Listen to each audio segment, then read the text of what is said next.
Every single day, we hand over our most sensitive information to all sorts of organizations. Our emails, our bank details, you name it. We just kind of trust that they're keeping it safe. But have you ever really stopped to think about how they do it? Like, what's the actual plan? It's a simple question, right? But the answer, well, that's where things get complicated. So today, we're going to pull back the curtain and look at how the places you trust build their defenses from the ground up. All right, let's get into it. Because here's the thing. Real security isn't just about having a strong password or some fancy firewall. It's about a comprehensive plan, a detailed blueprint for building a digital fortress that's designed to protect what really matters. Now, to really understand the fortress, first, you gotta understand the battlefield.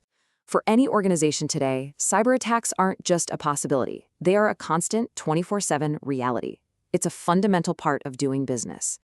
Yeah, you can't just buy some magic piece of software and call it a day. That's not how this works.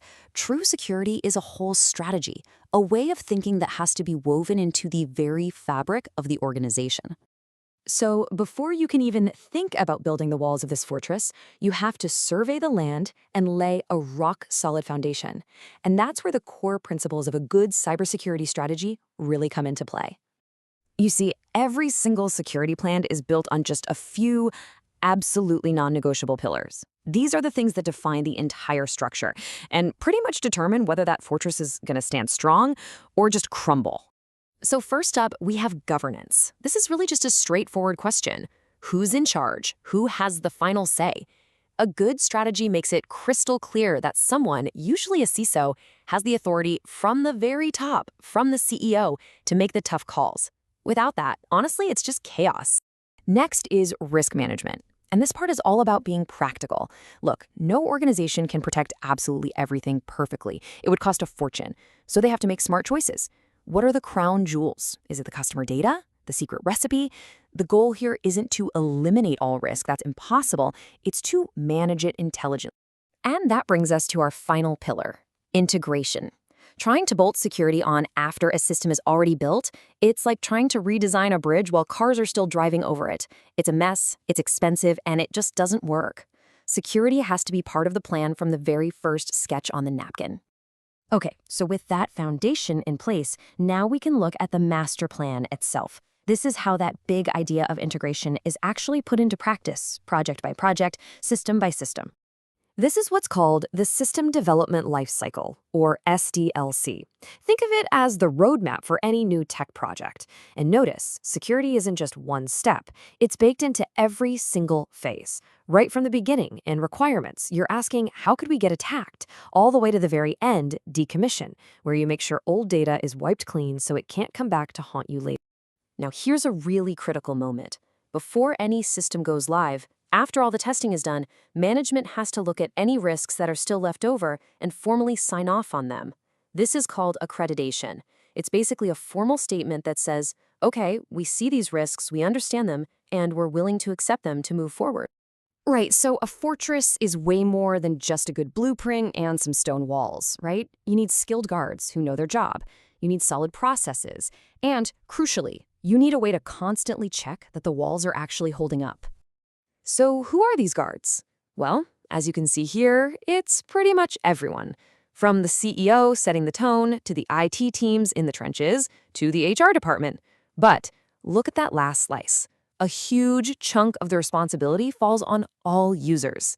That's because those tricky phishing emails, what we call social engineering, they almost always target regular employees to try and get a foot in the door.